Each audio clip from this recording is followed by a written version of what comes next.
की शुरुआत में एक लेडी अपनी छोटी सी बेटी को लेकर रवि नाम के एक नेता के घर के अंदर रोते हुए जाती है और उनसे पूछती है कि मेरा पति कहाँ पर है। तब रवि का बेटा करण कहता है कि देखो आज पूजा वाला दिन है, हम सभी अपने काम में बिजी हैं, तुम हमारे घर के बाहर तमाशा मत करो। पर वो लेडी कहने लगती है क्या सिर्फ तुम ही लोग अकेले धंधा करोगे? मेरे पति से तुमने पिछली बार भी लड़ाई की थी और इस बार तो गायब भी कर दिया उसको। देखो अगर मेरे पति को कुछ भी हुआ तो मैं तुम्हारे घर के एक एक सदस्य को काट दूंगी। ये सारी बातें सुनकर उस घर के लोग गुस्सा हो जाते हैं और उस लेडी को मार पीट करके वहाँ से भगा देते हैं, ये कहते हुए कि जाओ यहाँ से, पूजा वाले दिन हमारा मूड खराब मत करो। तब इस बात पे रवि अपने बेटे करण से पूछता है कि बेटा क्या तुमने सच में उस औरत के आदमी को मारा है? वो कहता है कि नहीं पिताजी, अगर मैंने मारा होता तो मैं एक्सेप्ट कर लेता, आपसे क्यों छिपाऊंगा मैं। दूसरी ओर उस लेडी की बच्ची कहती है कि माँ वहाँ पे चिकन वगैरह मिल रहे थे, मुझे चिकन खाना है। वो जिद करने लगती है तो वो लेडी अपनी बेटी को मारते हुए कहती है कि यहाँ तेरे बाप का पता नहीं है, तुझे चिकन खाना है। बच्ची बेचारी रोने लग जाती है, इससे फिर माँ का दिल भी पिघल जाता है और वो वापस रवि के घर आ जाती है। घर के अंदर खाने के स्टॉल लगे होते हैं जहाँ अभी भी कोई नहीं होता, इसलिए वो लेडी फटाफट वहाँ से अपनी बेटी के लिए चिकन चुराने लग जाती है। फिर कुछ घंटों के बाद शंकर नाम का आदमी पुलिस स्टेशन आता है और इंस्पेक्टर को खोजता है, पर फिर उसे पता चलता है कि आज आधे से ज्यादा पुलिस वाले तो गाँव में मेले में गए हुए हैं। आज जो भी बात है वो कल सुबह हो पाएगी, मगर शंकर तो डटा हुआ रहता है कि जितना भी वक्त लगेगा मैं इंस्पेक्टर के आने का इंतजार कर लूंगा। पर दोस्तों खुशनसीबी से उसी वक्त एसपी अरुण पुलिस स्टेशन आ जाते हैं। उनके सामने शंकर अपनी प्रॉब्लम बताता है कि मेरी बीवी और 8 साल की बच्ची लापता है सर। दरअसल 6 महीने पहले मुझे नेताजी रवि के लोगों ने ट्रक से कुचल कर मारने की कोशिश की थी, इसलिए आज मैं अपने दोस्तों के साथ शराब पीने के लिए गया और पूरे दिन घर नहीं आया तो मेरी वाइफ रवि साहब के घर चली गई, ये सोचकर कि उन्होंने मेरे साथ कुछ गलत किया होगा। मगर अब मैं जब वहाँ अपनी वाइफ और बच्ची के बारे में पूछने जा रहा हूँ तो वो इस बात से इनकार कर दे रहे हैं कि वो लोग यहाँ ही नहीं थे, जबकि आसपास के लोगों ने बताया कि मेरी वाइफ ने काफी देर तक उनके घर के बाहर तमाशा किया। देखो मुझे बहुत डर लग रहा है, उनके साथ कहीं कोई गड़बड़ तो नहीं हो गई। तो एसपी अरुण कहते हैं कि कोई बात नहीं, तुम चिंता मत करो। इसके बाद दोस्तों हमको पता चलता है कि एसपी और रवि के बीच में पहले से दुश्मनी है और अब ये केस एसपी को किसी सुनहरे मौके से कम नहीं लगता। वो इस केस का फायदा उठाकर रवि के साथ अपनी दुश्मनी पूरी करना चाहता है, तो वो डीएसपी से स्पेशल परमिशन लेता है रवि और उसके बेटे के एनकाउंटर करने के लिए। और ये परमिशन सिर्फ आज रात के लिए वैलिड होती है, क्योंकि आज रात सभी लोग मेले में बिजी होंगे और अगली सुबह तक रवि और उसके लोग चौकन्ने हो जाएंगे, वो खुद को सरेंडर कर देंगे नहीं तो, और उसके बाद कानून का सहारा लेकर बच भी जाएंगे। तो इस पे पुलिस वाले एसपी से कहता है कि सर शंकर ने तो करण के नाम एफआईआर लिखवाई है, फिर हम उसके पिता रवि को कैसे मारेंगे? एसपी कहता है कि अगर शंकर की वाइफ की बॉडी मिल जाएगी तब तो हम किसी को भी मार सकते हैं ना। तो पुलिस वाला पूछता है कि अगर सर वो लेडी जिंदा हुई तो, और अगर सच में करण ने उसको नहीं मारा हो तो? एसपी कहता है मुझे इस बात से फर्क नहीं पड़ता कि उसे किसी ने मारा होगा या नहीं, अगर नहीं मारा है तो तुम लोग उसको मारकर प्रूफ ऐसे सेट करो जैसे करण और उसके पिता ने मिलकर उसे मारा है। दूसरी ओर दोस्तों करण के कानों तक खबर पहुंच जाती है कि एसपी एनकाउंटर करने की फिराक में। तो करण को बहुत गुस्सा आता है और वो सीधे एसपी को ही मार डालने की कोशिश करता है, पर तब रवि कहता है कि नहीं, इससे हमारा पूरा परिवार खतरे में आ सकता है। बड़े बड़े लोग भी आज हमारा फोन नहीं उठा रहे, इसका मतलब है सभी मिले हुए हैं, बस आज की रात हमें किसी तरह खुद को बचाना है और कल होते ही हम कोर्ट में सरेंडर कर देंगे, इसलिए तुम आज की रात अंडरग्राउंड हो जाओ। फिर रवि जाता है एसपी ऑफिस और वहाँ एसपी से बातचीत करके मैटर सॉल्व करने की कोशिश करता है। वो हाथ पैर जोड़कर अपने बेटे की जान की भीख भी मांगता है। वो कहता है कि देखो उस लड़की के साथ जो कुछ भी हुआ हमें नहीं पता, पर हम कोऑपरेट करने को तैयार हैं। देखो सुबह होते ही मैं अपने बेटे को कोर्ट में सरेंडर करवा दूंगा। मगर एसपी उसका सहयोग करने से मना कर देता है और डांट कर भगा देता है उसे। दूसरी ओर पुलिस की टीम रवि के घर पहुंच जाती है। इस वक्त घर पे सिर्फ औरतें और बच्चे होते हैं। पुलिस वाले उनसे पूछताछ करते हैं तो जो सच में हुआ था वो लोग बता देते हैं, पर अचानक वो देखते हैं कि पुलिस वाले एक लाश उनके आंगन में लाकर फोटो वगैरह क्लिक करते हैं, जिससे कि घर की औरतें समझ जाती हैं कि पुलिस वाले हमें फंसाने की कोशिश कर रहे हैं। वो आवाज भी उठाती पर कोई फायदा नहीं होता। तब घर की बेटी रवि को कॉल करके कहती है पुलिस वाले घर पे एक लाश लेकर आए थे, उन्होंने फोटोज भी क्लिक की और आपके ऊपर रेप का केस डाल रहे हैं वो, इसलिए आप घर मत आइएगा। रवि कहता है कि मैं देख लूंगा। लॉयर को कॉल करके अभी घर पे बुला, और सुनो राजा को भी इन्फॉर्म कर दो दोबारा मेरे नंबर पे फोन मत करना, क्योंकि मैं अपना फोन स्विच ऑफ कर रहा हूँ, मामला ठंडा होते मैं खुद कॉल करूंगा। वहीं दूसरी ओर शंकर पुलिस वालों से कहता है कि ये लाश मेरी वाइफ की नहीं है, और असल में दोस्तों पुलिस वालों ने ना रवि और करण को फंसाने के लिए किसी दूसरी लड़की की लाश को सफेद चादर में उड़कर यहाँ फोटो खींच ली, जिससे शंकर की परेशानी थोड़ी कम होती है, लेकिन उसकी वाइफ अभी भी नहीं मिली उसको। वो ढूंढने की कोशिश जारी रखता है। इसके बाद रवि अपने भतीजे वेंकट से कहता है हमें गाड़ी चेंज करनी होगी। तो वेंकट कहता है बस 10 मिनट में मैं कुछ अरेंज करता हूँ जी। अभी वेंकट के फोन पे करण फोन करता है, वो काफी गुस्से में होता है और वो किसी भी हाल में एसपी को मारना चाहता है। तो रवि उसको फिर समझाता है कि एसपी मरेगा जरूर, मगर हम इस केस में इन्वॉल्व नहीं होंगे, सुबह से पहले मैं कुछ इंतजाम करता हूँ और फिलहाल के लिए तुम भी अपना फोन स्विच ऑफ कर लो। इसके बाद रवि वेंकट से पूछता है कि काली कहाँ है। तब रवि का भाई कहता है कि भैया हमारे पास भी तो इतने सारे लोग हैं, आप इतने सालों बाद काली को इन सब में इन्वॉल्व क्यों करना चाहते हैं? तो रवि कहता है कि एसपी जब तक जिंदा रहेगा तब तक मेरे बेटे की गर्दन पे तलवार लटकती रहेगी, और एसपी को मारने के लिए मुझे कोई भरोसे वाला इंसान चाहिए, और मैं काली से ज्यादा भरोसा किसी पे नहीं करता। अब दोस्तों हम काली को देखते हैं जो सब्जी वगैरह खरीदने के बाद अपनी वाइफ वानी के साथ मार्केट में थोड़ी छेड़खानी करता है। वानी कहती है कि शादी को इतने साल हो गए, 2 बच्चे भी हो गए, पर तुम हो कि सुधरने का नाम नहीं ले रहे। फिर वानी टेलर की दुकान पर जाती है अपने ब्लाउज का नाम लेने के लिए। तभी काली टेलर के हाथ से मेजरमेंट टेप छीनकर साइड रखता है और खुद ही अपनी वाइफ की मेजरमेंट लिख देता है, क्योंकि उसे अपनी वाइफ की नाप अच्छे से पता है। इसके बाद ये एक दुकान से बिरयानी खरीद कर अपने घर जाते हैं। घर के बाहर इन्हें वेंकट मिल जाता है, जिसे काली और वानी दोनों फुल इग्नोर कर देते हैं। अब घर पे हम एक छोटा सा किराने की दुकान भी देखते हैं, जिसमें एक बूढ़ी औरत तेल लेने के लिए आई होती है। तो उनसे काली कहता है दुकान पे मेरी बेटी जाननी है, उसी से ले लो। और वो बूढ़ी औरत कहती है तुम्हारी बेटी हर चीज बहुत नाप तोल कर देती है, तुम सही देते हो तो तुम ही तो मुझे। फिर क्या था, काली दुकान पे अपने ग्राहकों को सामान देने लगता है और वानी कहती है वेंकट यहाँ क्यों आया, क्या बात है? वो भी कहता है मुझे क्या पता क्यों आया है। इसलिए फिर काली घर के अंदर आ जाता है जहाँ काली की माँ अपने पोते पोतियों को खाना खिला रही होती है। इस पर काली भी कहता है कि माँ जल्दी करो, हमें मेले भी जाना है। फिर वो वेंकट से चाय वाय के लिए पूछता है, पर वेंकट यही कहता है कि ताऊ जी आए हुए हैं, वो अभी छत पे है। काली तुरंत छत पे जाता है, जहाँ रवि काली को गले से लगा लेते हैं। फिर वो सारी प्रॉब्लम उसको बताता है। काली कहता है आप मुझे एक घंटा दीजिए, मैं माँ बेटी दोनों को ढूंढ कर निकालता हूँ। तब रवि उसको समझाता है कि ये मिसिंग इंसिडेंट तो सिर्फ एक बहाना है, असल में वो एसपी है ना, वो किसी भी बहाने से मेरे बेटे को जान से मारना चाहता है, इसलिए मैं चाहता हूँ कि तुम उसे खत्म कर दो। तो इस पे काली कहता है कि मैं खुद 2 बच्चों का बाप हूँ, पास्ट में मैंने जो पाप किए हैं उससे मैं अभी तक उभर नहीं पाया। मैं डेली भगवान से यही प्रार्थना करता हूँ कि मेरे किए की सजा सिर्फ मुझे मिलनी चाहिए, मेरे बच्चों को उस पाप का भागीदार मत बनाना। तभी वानी अपने बेटे को चाय कॉफी पूछने के बहाने से छत पे भेज देती है, पर वो इशारों में उसे ये भी कहती है ऊपर क्या चल रहा है मुझे खबर दो। फिर जब काली का बेटा छत पे जाता है तो रवि उससे उसका नाम पूछता है, वो बताता है दिलीप। तो रवि थोड़ी देर के लिए चुप हो जाता है। इसके बाद दिलीप जाकर अपनी मॉम को बताता है एक कॉफी चाहिए और एक चाय, और हाँ पापा उनके साथ खुसफुसा कर बात कर रहे थे, इसलिए मुझे कुछ समझ नहीं आया। उधर काली रवि से कहता है कि मेरे ऊपर कर्ज है, मैंने अपने बच्चों की स्कूल फी तक नहीं भरी है, घर का काम भी रुका हुआ है, मगर जब मैं रात में सोता हूँ तो सुकून वाली नींद आती है, क्योंकि मेरे पास मेरा परिवार है। आप कुछ भी करने को कहिए मैं इनकार नहीं करूंगा, मगर मुझसे किसी का खून करने को मत कहिए, क्योंकि अगर मुझे कुछ हो गया तो मेरे बच्चों का क्या होगा। जिस पर रवि भी कहता है कि तुम बस मेरा ये काम कर दो, मैं तुम्हें कुछ नहीं होने दूंगा, तुम्हारी जगह मैं किसी और को सरेंडर करवाऊंगा, तुम्हारा नाम तक सामने नहीं आएगा। पर काली तो साफ मना कर देता है। तो रवि उसके सामने गिड़गिड़ाने लगता है और काली के पैर पकड़कर अपने बेटे की लाइफ की भीख मांगता है। ये सारी चीजें काली से देखे नहीं जाती और वो ये काम करने के लिए फिर हो जाता है राजी। पर तभी वहाँ पर आती है वानी और कहती है कि उनकी किसी भी बात पे यकीन मत करना। काली कहता है कि चाय रखकर जाओ यहाँ से तुरंत। दोस्तों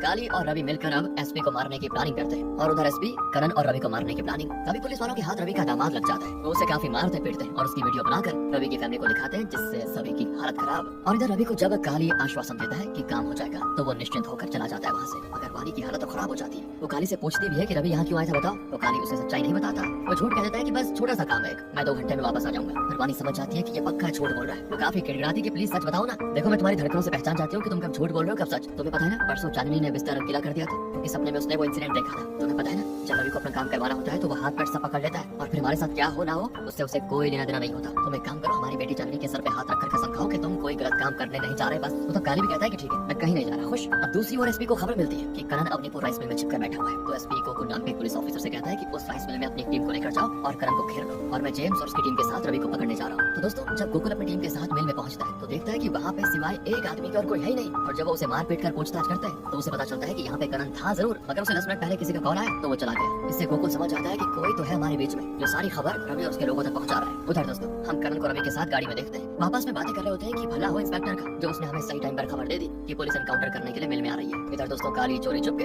अपने घर से हो जाता है फरार और फिर वेंकट के साथ मिलकर एक सुनसान से रास्ते पे देसी बम का सेटअप लगाता है, क्योंकि रवि ने उसको खबर दी थी कि यहीं से एसपी की गाड़ी क्रॉस होने वाली है। पर सेटअप करते करते अचानक वेंकट को दौरा आ जाता है और वो लुढ़क कर सीधा रोड से खेत में जा गिरता है जहाँ पे ढेर सारे बम रखे हुए थे। अब वो तो भला हो काली का जो ऐन वक्त उसके पैर पकड़कर उसे बम से टच होने से बचा लेता है, पर फिर भी उसका प्लान तो फेल हो जाता है, क्योंकि जहाँ पर उसने सेटअप लगाया था उससे पहले एसपी अपनी गाड़ी रुकवाकर वहाँ पे एनकाउंटर की प्लानिंग करने लगता है और फिर आगे निकल जाता है आराम से, क्योंकि काली वेंकट को बचाने के चक्कर में अपना सेटअप पूरा नहीं कर पाया था। और ये सारी बात जब वो रवि को बताता है तो वो थोड़ा गुस्सा भी होता है कि अगर इस दौरान वेंकट की मौत हो रही थी तो होने देते, पर ये चांस मिस नहीं होना चाहिए था। और तब काली कहता है कि कोई नहीं, मैं एसपी के घर में घुस कर उसे मारूंगा। तभी दोस्तों रवि के हाथों से करण फोन छीनकर काली को धमकाता भी है कि इस वक्त तुम्हारी फैमिली मेले में घूमने गई भी ना, अगर तुमने हमारा काम नहीं किया सही से तो देखना तुम्हारी फैमिली को खत्म कर देंगे। ये जाने के बाद तो काली सबसे पहले जाता है मेले और छिपकर अपनी फैमिली को नोटिस करता है, तो उसे सच में उनके पास रवि के लोग दोस्तों घूमते हुए दिखाई देते हैं। यानी वानी सही कहा करती थी कि रवि किसी का सगा नहीं हो सकता, बस उसको अपना मतलब निकलवाना है। अब दोस्तों काली एसपी की गाड़ी के आगे आकर खड़ा हो जाता है, तो एसपी एक पुलिस ऑफिसर से कहता है कि जाकर चेक करो उसके पास कोई हथियार तो नहीं है, और मुझसे चाहता क्या है। यानी दोस्तों एसपी भी काली को पहले से ही पहचानता था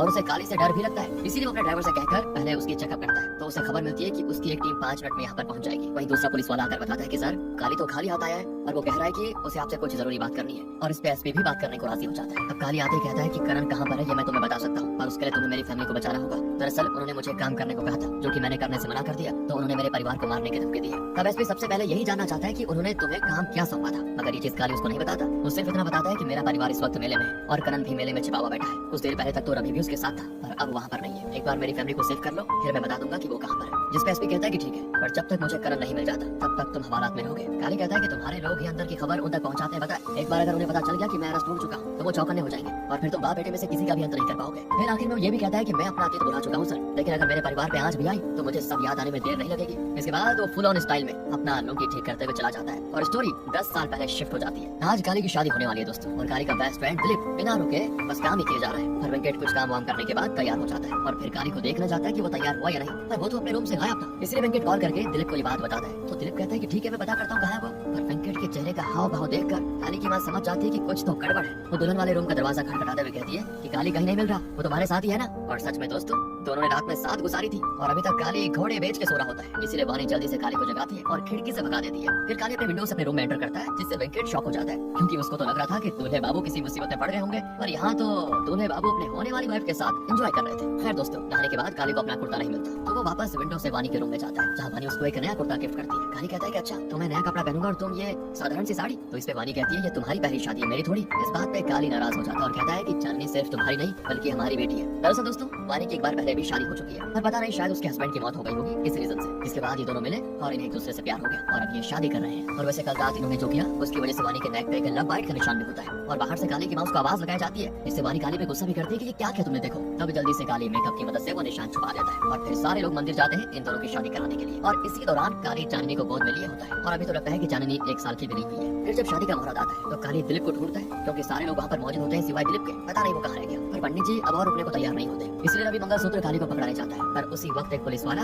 रवि के कंधे पे हाथ रखकर कहता है कि डीएसपी सर आपको बुला रहे हैं। इससे दोस्तों कनन गुस्से में उस पुलिस वाले को पेट देता है कि मेरे पिता को हाथ कैसे लगाया तुमने। तो वहाँ पर डीएसपी अरुण आकर मामले को शांत करवाता है। पर दोस्तों, इन सब चीजों से वानी का मूड खराब हो जाता है और वो सबके सामने काली से कहती है कि तुम एक बार फिर सोच लो, अगर तुमने मुझसे शादी की तो ये सब गुंडाई छोड़नी होगी। तो काली की माँ कहती है कि बेटा इसकी गारंटी मैं लेती हूँ, अब चलो स्माइल करो वरना फोटो अच्छी नहीं आएगी। तब जाकर वानी थोड़ा स्माइल करती है और इन दोनों की शादी सफलतापूर्वक हो जाती है। इसके बाद दोस्तों हम डीएसपी अरुण को हरी और करण से बात करते हुए देखते हैं। डीएसपी अरुण, हाँ दोस्तों आप सोच रहे होंगे कि अरुण तो एसपी है, लेकिन फिलहाल वो डीएसपी था, पर अभी जो कुछ होने वाला है उसी के चक्कर में उसका डिमोशन हो जाएगा और फिर वो एसपी बन जाता है। तो डीएसपी अरुण इनको बता रहा होता है कि दिलीप जो कि काली के साथ रहा करता था ना, उसकी मौत हो गई है, उसका पोस्टमार्टम भी हो गया है और उसके घर वाले उसकी लाश लेने से मना कर रहे हैं। उनका कहना है कि काली से जाकर बात करो, पर मैं अगर डायरेक्ट काली से बात करूंगा तो बात भी कर सकती है, इसलिए मैं चाहता हूँ कि आप लोग मेरी हेल्प करो। पर रवि और करण साफ साफ कह देते हैं कि फ्री में तो हम हेल्प करने वाले नहीं, इंस्पेक्टर के ससुर जी से कहकर माइनिंग का कॉन्ट्रैक्ट हमें दिलाने में आप हेल्प करिए और इस काम में हम आपकी हेल्प कर देते हैं। दरअसल दोस्तों, डीएसपी के कहने पर इंस्पेक्टर दिलीप से कुछ तो मारपीट करके पूछ रहा था, पर गलती से उसने दिलीप को ऐसा मारा कि वो मर गया। और उस इंस्पेक्टर के ससुर जी एक नेता है, इसीलिए अपने दामाद को इस पछतावे से निकालने के लिए माइनिंग कॉन्ट्रैक्ट रवि के नाम भी कर देते हैं। पर फिर रवि के मन में आ जाता है लालच, और जब शाम में डीएसपी आकर करण से कहता है कि अभी तक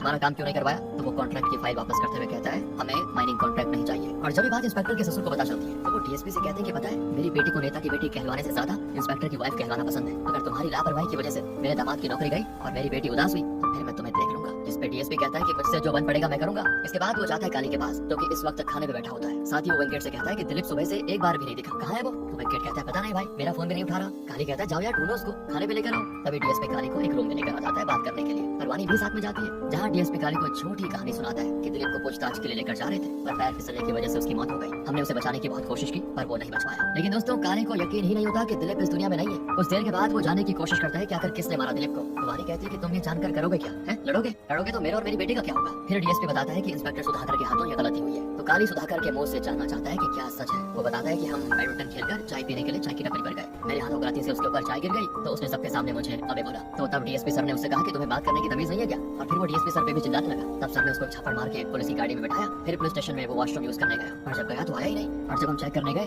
तो पैर फिसलने की वजह से उसके सर में चोट लग गई थी, जिसकी वजह से बेचारा मर गया। इस पे काली कहता है कि अगर उसने तुम्हें अबे कहा था तो तुम भी बदले में अबे कह देते, मारपीट करके पुलिस स्टेशन में जाने की क्या जरूरत थी। चलो मैं दिलीप के घर वालों से कह देता हूँ बॉडी लेने के लिए। पर डीएसपी कहता है कि तुम्हारा बाहर जाना सही नहीं होगा, तुम फोन पे बात कर लो। फिर रात हो जाती है और काली ऐसे बेसुध होकर पड़ा रहता है। उसकी माँ वानी से कहती है तुम कुछ खा लो, तुम खाओगे तो काली भी खाएगा। और फिर बार बार माँ के कहने पर वानी दरवाजा खोलकर खाना ले लेती है। पर वो जैसे दोबारा अंदर लौटती है तो बिस्तर पर से काली होता है गायब। वानी तुरंत समझ जाती है कि वो विंडो से भाग गया। और जैसे ये बात डीएसपी को कॉल पे पता चलती है तो वो टेबल पे अपना खाना छोड़कर तुरंत निकलता है और इंस्पेक्टर सुधाकर के घर जाता है। वहीं काली रवि को कॉल करता है तो रवि तो नाटक करता है कि हमें कुछ देर पहले ये सब पता चला बेटा, पुलिस ने हमें बंदी बना के रखा हुआ था, तो हम किस तरह छोड़ते। पर बेटा हमें दिलीप के कातिल को मारना होगा, मैं अपने कुछ आदमियों को भेजता हूँ तुम्हारी मदद के लिए। पर दोस्तों, उनके आदमी तो बाहर मौजूद पुलिस वालों को ही मार देते हैं, जो कि सुधाकर की सिक्योरिटी के लिए तैनात थे। और जब काली आता है तो वो सुधाकर के घर पे बॉम्ब फेंक कर दरवाजा उड़ा देता है और फिर बंदूक तान कर कहता है कि सरेंडर कर दो। जिससे सुधाकर तो हैरान हो जाता है कि ये मुझे जान से मारने के बजाय सरेंडर करने को क्यों कह रहा है। पर वो अपनी जान बचाने के लिए काली की बात मानकर अपना जुर्म कबूल करके खुद को अरेस्ट करवा लेता है। जैसे ही इस बात का पता नेताजी को चलता है तो वो तुरंत ही पुलिस स्टेशन पहुंच जाता है। वहीं काली भी पुलिस स्टेशन आ जाता है, मगर सिर्फ अंडरवियर पहनकर, क्योंकि वो नहीं चाहता था कि वानी का गिफ्ट किया हुआ कपड़ा खराब हो जाए। पर काली के साथ साथ उसके कुछ लोग भी पुलिस स्टेशन में एंटर करते हैं। उनमें से एक के पास एक छोटा सा थैला होता है जिसमें सभी को लगा था कि इसमें काली के कपड़े होंगे। अब नेताजी काली से कहता है कि अगर तुम्हें मैं मार भी दूंगा ना तो कोई चू तक नहीं करेगा, लेकिन अगर तुमने मेरे दामाद को हाथ में लगाया तो मैं उसके पीछे खड़ा रहूंगा। तभी दोस्तों, उस छोटे से झोले में से काली कुछ पार्ट्स निकालता है और चंद सेकंड्स में उसे असेंबल करके देसी गन बनाकर सीधा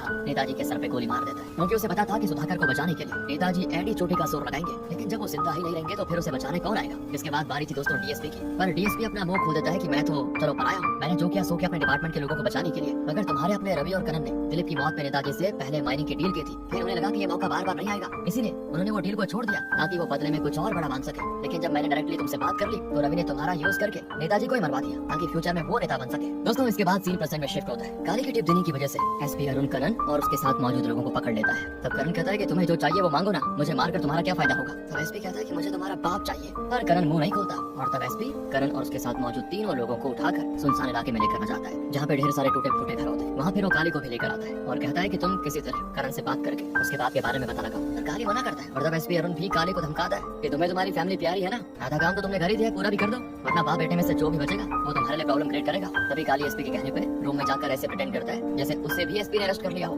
इसीलिए करण काली को खूब सुनाता है कि मैंने तो पहले ही पिताजी से कह दिया था कि तुम पे यकीन ना करें, मुझे एसपी को मारने दे, मगर उन्होंने तुम पे यकीन किया। और तब काली अपने पास से एक छोटा सा फोन निकाल कर देता है ताकि करण किसी से हेल्प मांग सके, पर करण अपने डैड को फोन नहीं करता क्योंकि उसे पता है पुलिस सारे फोन्स को ट्रेस कर रही होगी। इसीलिए वो अपनी माँ को फोन करता है, पर उसकी माँ उसे हौसला देते हुए कहती है कि हाथ पैर आंख कुछ भी कमा देना, पर अपने बाप को किसी भी तरह बचा लेना, बाकी मैं संभालूंगी, और तुम्हारी लोकेशन किसी अपने नहीं रिवील की है, होशियार रहना। थोड़ी देर में वहाँ रवि के भेजे हुए कुछ लोग आ जाते हैं जो कि एसपी को भी शूट कर देते हैं और कई सारे पुलिस वालों को मार डालते हैं, पर एसपी किसी तरह वहाँ से भागने में कामयाब हो जाता है। फिर वो लोग अंदर आकर करण और काली को आजाद करते हैं। तब करण अपने तीनों साथियों को गोली मार देता है, ये कहते हुए कि हम लोग मेले में खुफिया जगह पे छिपकर बैठे थे। ये बात एसपी को तुम में से किसी ने बताई होगी क्योंकि तुम्हें तीनों मेरे साथ थे। पर करण दोस्तों एक बार भी काली पे शक नहीं करता क्योंकि काली तो अभी भी कह रहा होता है कि आगे का तुम खुद देख लो, मुझे अब इन सब में नहीं पड़ना। और तब करण भी एसपी वाला डायलॉग ही सुनाता है कि तुम्हें अपनी फैमिली की जान प्यारी है ना, आधा काम कर दिया है तो पूरा ही कर दो। इसके बाद सभी एसपी को ढूंढने लग जाते हैं क्योंकि उसके पेट में गोली तो लग गई थी, तो वो बिना मदद के ज्यादा दूर नहीं जा पाएगा। काली को एसपी मिल भी जाता है तो एसपी कहता है कि अगर तुम मुझे बचाओगे तभी तुम खुद भी बच पाओगे, वरना एसपी को मारने का अंजाम क्या हो सकता है ये तुम्हें पता चल जाएगा। इसलिए काली एक और पुलिस वाले की मदद से एसपी को गाड़ी से भगाने का इंतजाम करता है और फिर करण के लोगों को डाइवर्ट करने की कोशिश भी करता है,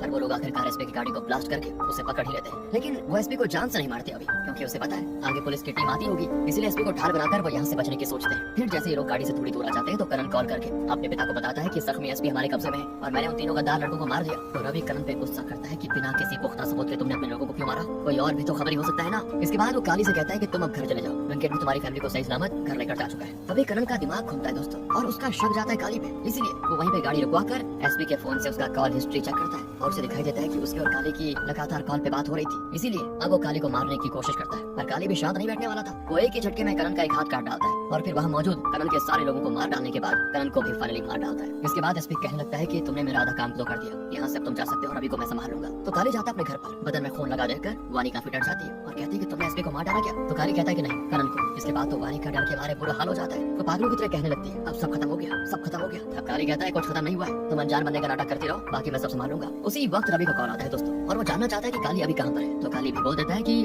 आपके कहने पे मैं तो घर चला आया। रवि कहता है ठीक है घर पे ही रहना तुम। अब दोस्तों काली वानी से कहता है कि तुम अंदर जाओ और देखो वेंकट को हम पे शक ना हो, मैं जरा वॉशरूम यूज करके आता हूँ। पर दोस्तों जैसे काली वॉशरूम का दरवाजा खोलता है तो उसे वो अंदर बंद मिलता है, जिससे काली और वानी समझ जाते हैं कि अंदर वेंकट है और उसने हमारी आपस की सारी बातें सुन ली है, अब तो गए हम। मगर फिर भी काली वेंकट से बिल्कुल आराम से बात करता है, उसे वॉशरूम से निकलने को कहता है तो वेंकट ऐसे प्रिटेंड करता है जैसे उसने कुछ भी नहीं सुना, मगर फिर वो अचानक वहाँ से भागना शुरू कर देता है क्योंकि उसने सब कुछ सुन लिया था। इसलिए काली उसको पकड़ने के लिए दौड़ता है और खेत में उसको दबोच भी लेता है। वो उसका गला दबाता है पर मारने की हिम्मत नहीं जुटा पाता, वो बस धमका कर छोड़ देता है कि अगर किसी के सामने मुंह खोला तो जान से मार दूंगा। पर तभी काली नोटिस करता है कि वेंकट को फिर से दौरा पड़ने लगा है और वो पानी मांग रहा है, इसीलिए काली जल्दी से अपने घर आता है पानी लेने के लिए। पर इससे पहले कि वो खेत में वापस आता वहाँ रवि अपने पूरे परिवार के साथ आ जाता है जो कि एक ट्रक में छिपकर शहर में घूम रहा था। अब वो सबसे पहले वेंकट के बारे में पूछता है तो काली कहता है यही कहीं होगा। फिर वो रवि की वाइफ से कहता है कि बेटे मेरे बेटे को कहीं से भी ढूंढ निकालो, वो और उसके साथ के लोग फोन नहीं उठा रहे। फिर रवि वानी से कहता है कि मेरे परिवार को 1 घंटे के लिए अपने घर पर रखो, मैं और काली मिलकर करण को ढूंढ लेकर आएंगे। पर घर में जब करण की माँ वेंकट का फोन देखती है तो कहती है फोन चार्ज पे लगाकर वेंकट कहाँ चला गया। तो वानी कहती पता नहीं यही कहीं होगा, अभी आ जाएगा थोड़ी देर में, आप लोगों को कुछ दूध चाहिए क्या। तो करण की बहन सिरजा कहती है हाँ मुझे हॉर्लिक्स चाहिए। अब जैसे वानी उसके लिए किचन में हॉर्लिक्स लाने जाती है वैसे सिरजा अपने डैड को कॉल करके कहती है फोन स्पीकर पे तो नहीं है ना।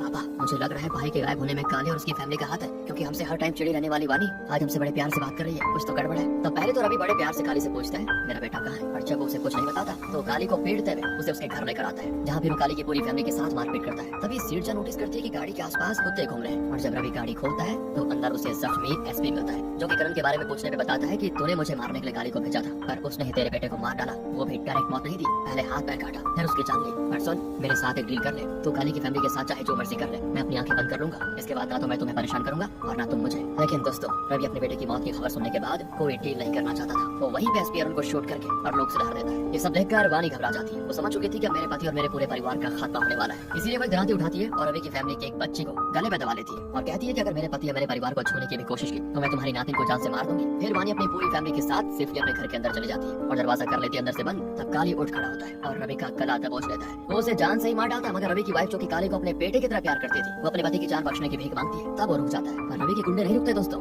वो काली को मारने की कोशिश करते हैं और तब काली भी एक एक करके उन सभी को मारने लगता है, मगर अचानक सीढ़जा कांच की बोतल काली के पेट में घुसा देती है। इसके बाद काली थोड़ा कमजोर पड़ जाता है और सभी उसे पीट कर मारने लगते हैं। तब लास्ट में वो कहता है कि रवि अंकल, मैंने आपको माफ किया, आप जा सकते हो। और तब रवि गुस्से में जान से मारने का उसे ऑर्डर देता है। कुछ देर के बाद काली कहता है कि अच्छा ठीक है, मैं बताता हूँ कि आपका बेटा कहाँ है, मगर पहले मुझे पानी पिला दीजिए। तो पानी पीने के बहाने से चलकर रवि और उसकी वाइफ के नजदीक जाता है और फिर उन्हें एक घड़ी की ओर इशारा करता है। तो रवि और उसके गुंडे उस घड़ी में रखे बॉक्स को खोलते हैं और उसके अंदर था देसी बॉम्ब, जिसकी पतली सी तार काली ने अपने पैर में फंसा के रखी हुई थी। वो तुरंत ही उसे तान देता है, जिससे एक ब्लास्ट होता है और वहाँ मौजूद सारे लोग मारे जाते हैं। आगे काली रवि की माँ से माफी मांगते हुए कहता है, मुझे मेरे परिवार की रक्षा करनी थी, मैंने मौका दिया था अंकल को यहाँ से जाने का, वो नहीं माने। आप कम से कम अपनी बेटी बहू और नातिन पोते को लेकर चले जाइए। दोस्तों, अब हम काली को अपने पूरे परिवार के साथ बस यहाँ से दूर जाते हुए देखते हैं। नेक्स्ट स्टॉपेज पे जब बस रुकती है तो पता है कौन चढ़ता है? शंकर और उसकी फैमिली। अरे वही शंकर और उसकी फैमिली जिसकी वजह से इतना बखेड़ा खड़ा हुआ था। दरअसल जब शंकर शराब पीकर पूरा दिन घर में आया था तो उसकी वाइफ अपनी बेटी को साथ में लिए रवि के घर के बाहर हंगामा करने गई थी और फिर उनके भगाने पर वो भाग भी आई थी। लेकिन फिर उसकी बेटी को चिकन खाना था तो वो चिकन चुराने गई थी और उसके बाद जब अपनी बेटी को लेकर जा रही थी तो अचानक टेंशन की वजह से रोड पर बेहोश हो गई और तब काली ने उसको हॉस्पिटल में एडमिट करवाया और उसकी बेटी को दवाई भी खरीद कर दिया था। यानी कि उसे स्टार्टिंग से ही शंकर की बीवी बेटी के बारे में सब पता था, पर उसने ये सब इसीलिए किया ताकि वो इस सिचुएशन का फायदा उठाकर दिलीप की मौत का बदला ले सके, जिसमें वो कामयाब भी हुआ। और इसी के साथ दोस्तों ये मूवी यहाँ पर खत्म होती है।